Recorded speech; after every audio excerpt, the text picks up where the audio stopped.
जी नाज़रीन अस्सलाम वालेकुम। कैसे हैं आप सब? मेरे डिजिटल चैनल पे आपको खुश आमदीद। आज के वीलॉग के साथ शेख बिलाल तुफैल एडवोकेट आपके साथ हाजिर है। नाज़रीन, आज जो मैं आपके लिए वीलॉग लेके आया हूँ, जिस पे मैं लबकुशाई करने लगा हूँ, वो कोई नई बात नहीं है। आपने बहुत सारे वीलॉग उस पर देखे होंगे। बहुत ज़्यादा न्यूज़ जो है वो आजकल उस पर ब्रेक हो रही हैं। जी हाँ, मैं बात कर रहा हूँ रिजवाना केस की, जिसको एक जो जज था, जो फेडरल जुडिशल काउंसिल में की फेडरल जुडिशल जो एकेडमी है हमारी इस्लामाबाद में, वहाँ पे एक जज है आसम हफीज़, वो और उसकी बीवी सोमिया आसम हफीज़। ठीक है, उन्होंने उस पर जो जुल्म सितम की इंतहा कर दी, बर्बरियत की इंतहा कर दी, और जो तकद्दुस पमाल किया उनके घर का, और एक बच्ची के साथ जो है वो इतना जुल्म किया कि वो जो है वो मौत के दहाने पे पहुंच गई। इसको मैं अटेम्प्ट टू मर्डर भी कहता हूँ इन अ सेंस। तो वो काफ़ी हद तक जो केस है वो आगे बढ़ चुका है। आज 9 अगस्त है, वेनसडे का डे है, और सुबह 10 अगस्त को उस पर फिर जो है वो दोबारा केस की जो है सुनवाई होगी। 10 अगस्त तक के लिए जो है वो उसको जो उसकी बेल है उसको डिसमिस कर दिया गया है। बेल डिसमिस हो गई है। हमारे लाहौर हाई कोर्ट के एक बहुत अच्छे जो वकील हैं, फैसल जट साहब, उन्होंने उस जो मदैया है रिजवाना, उसका केस जो है वो कंटेस्ट किया। और आसम हफीज़ की का जो केस है वो एक वहाँ की जो उनकी टीम थी, एक पूरी टीम थी बल्कि, तो उन्होंने कंटेस्ट करने की कोशिश की। लास्ट जिस दिन जो है वो बेल डिसमिस हुई, तो 2-2.5 घंटे का जो सारी बहस व मुबासा चला, उसमें फिर 12 बजे के बाद जो है वो जज साहब ने बेल डिसमिस का ऑर्डर किया। उन्होंने, मैं बड़ा अप्रिशिएट करता हूँ उस जज साहब को, जिन्होंने बिल्कुल ख्याल नहीं किया अपने बेटी भाई का, और उनके ख़िलाफ़ जो है उनकी अहलिया के ख़िलाफ़ सज़ा सुना दी। अब जो जज का मौक़िफ़ था वो ये था, सॉरी, जो जज, मैं आसम हफीज़ की बात कर रहा हूँ, उसका मौक़िफ़ ये था कि मेरी जो बीवी है वो एक नफसियाती मरीज़ है, उसने इसलिए तशद्दुद किया। वो नफसियाती मरीज़ है तो भाई उसको जो है वो उसका कोई ट्रीटमेंट करवाएं, उसका कुछ सेशन करवाएं, उसको पागल खाने लेके जाएं। तो जिन लोगों की आप बच्ची लेके हैं उनकी बच्ची उनके हवाले करें। फिर आप जितनी जुल्म सितम उस पर किया गया, जिस तरह उसकी जो कमर पे जो है वो 13 इंच का कट भी लगा हुआ है, राड का, जलाने के भी जो उसको चिमटे लगाते थे, चिमटे से भी जो है वो बहुत ज़्यादा उसको ज़ुदोकौब किया गया। फिर उसके साथ साथ नाजरीन, मैं आपको ये भी बताता चलूँ कि उसके सर में जो है वो काफ़ी कुछ कुराट शाट मारे गए हैं, जिसमें उसके जो पीप पड़ गई, कीड़े पड़ गए उसके सर में, और जिसकी वजह से वो मौत के दहाने पे पहुंच गई।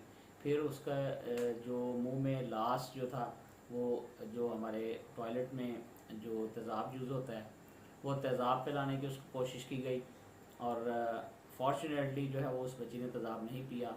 और उसके बाद जो है वो उनके घर वालों को फ़ोन उन्होंने किया कि आके अपनी बच्ची को ले जाएं। यहाँ पे बहुत सारे फैक्ट्स एंड फिगर हैं, बहुत सारी चीज़ें हैं। फ़र्स्ट ऑफ़ ऑल तो मैं इस चीज़ की तरफ आता हूँ कि हमारा जो आर्टिकल 11 है कॉन्स्टिट्यूशन ऑफ पाकिस्तान 1973 का, वो कॉन्स्टिट्यूशन ऑफ पाकिस्तान 1973 का आर्टिकल 11 ये कहता है कि फ़ोर्स जो स्लेवरी है, फोर्स लेबर है, वो प्रोहिबिटेड है। तो ये खुद जज साहब हैं, ये कानून से बालातर तो नहीं हो सकते। इन्होंने ये सब कुछ ये पढ़ा हुआ है, इनको ये पता है, और हम ऐसे तबके की बात कर रहे हैं जो बहुत ज़्यादा पढ़ा लिखा है और कानून को जानता है। इसके बावजूद इन्होंने ये जो हरकत की है वो नाकाबिले माफ़ी है, ये नुकसान नाकाबिले तलाफ़ी है, इसको किसी तरह पार्डन नहीं होना चाहिए। मैं चीफ जस्टिस उमर अता बंदयाल वैसे तो बहुत ज़्यादा सो मोटो लेने के आदी हैं, लेकिन इस बात पे उन्होंने जो है वो अपने बेटी भाई का अभी तक साथ दिया हुआ है जज साहब का, और अभी तक सो मोटो एक्शन नहीं लिया गया। मैं सराहता हूँ उन लोगों को जिन लोगों ने जो है वो इस जो मज़लूम बची थी रिजवाना, उसकी अभी तक हेल्प आउट की है। पाकिस्तान जो गवर्नमेंट है वो है साथ अब, और पंजाब गवर्नमेंट है, ये सारे जो हैं वो अब इस केस को, ये केस है आम नहीं रहा, ये अब केस जो है वो बड़ा केस बन गया है। और जो बच्ची थी नाज़रीन, वो सरगोदा की थी। इसको जो एक बंदा था मुख्तार नामी, उसने जो है वो इसको इस्लामाबाद पहुंचाया। और ये जो जज साहब की फैमिली थी, ये बेसिकली गुजरांवाला से बिलोंग करते हैं और इस्लामाबाद में हैं। और उस बच्ची के साथ शुरू से ही वो जो सोमिया फ़ीस थी, वो उसके बच्चे उसको बहुत ज़्यादा जुल्म सितम करते थे। उसको बहुत ज़्यादा जो है वो टॉर्चर करते थे, उससे कपड़े वॉश करवाते, उससे जो है यूटेंसिल सारे जो बर्तन धुलवाते, बहुत सारे काम काज करवाते। और उसकी माँ के साथ उसको बात करने की इजाज़त नहीं थी, अगर करवाते भी थे तो उसको ये कहते थे कि तुम जो है वो बात ना किया करो क्योंकि बच्ची छोटी है। यहीं से आप देख लें कि बच्ची छोटी है, इनके अपने ही अल्फाज हैं, अपनी ही बात है। हमारा चाइल्ड प्रोटेक्शन जो एक्ट है 2016, उसमें जो है वो एक चीज़ जो है वो हमें बताई गई है कि जो उसका सेक्शन 11 है ABC, उसके तहत जो है पंजाब में 15 इयर्स जो है मेचोरिटी एज, और बाकी जो प्रोविंसेस हैं उनमें 14 इयर्स एज है। तो यहाँ पे चूँकि ये जो बच्ची है आपके सामने वो मैक्सिमम 12 to 13 इयर्स होगी मैक्सिमम। एक 12-13 साल की बच्ची जो है वो किस तरह सर्वाइव कर सकती है, कितना उसने झेला है। और अभी तक आज जो सुबह काजी फायज़ ईसा साहब जो next chief justice of Pakistan भी बनने वाले हैं, वो भी इजाज़त के लिए गए। मैं उन्हीं से रिक्वेस्ट करता हूँ, उन्हीं से जो है वो कहते हैं कि आप जो है इस पर कुछ ऐसा एक्शन करवाएं ताकि इसको सख्त से सख्त सज़ा मिली जाए। ठीक है, जिस तरह मैंने आपको पहले भी कहा, इसको अटेम्प्ट टू मर्डर भी हम कहते हैं, और चाइल्ड प्रोटेक्शन एक्ट के तहत भी इसकी संगीन जो हैं वो सज़ाएँ बनती हैं। और इन सज़ाएँ जो ये सज़ाएँ हैं ये हर सूरत इनको मिलनी चाहिए, इनको किसी सूरत भी कोई भी तलाफ़ी नहीं होनी चाहिए। फिर उनको पहले तो, क्योंकि वो बहुत ज़्यादा गरीब तबका था, पिसा हुआ तबका था, और उनको कहा गया हम आपको नोटों की जो बोरियां हैं वो भर भर के दे देंगे, आप जो है वो अपना केस वापस ले लें, आप केस को दायर ना करें। उन पर बहुत ज़्यादा प्रेशर डेवलप किया गया।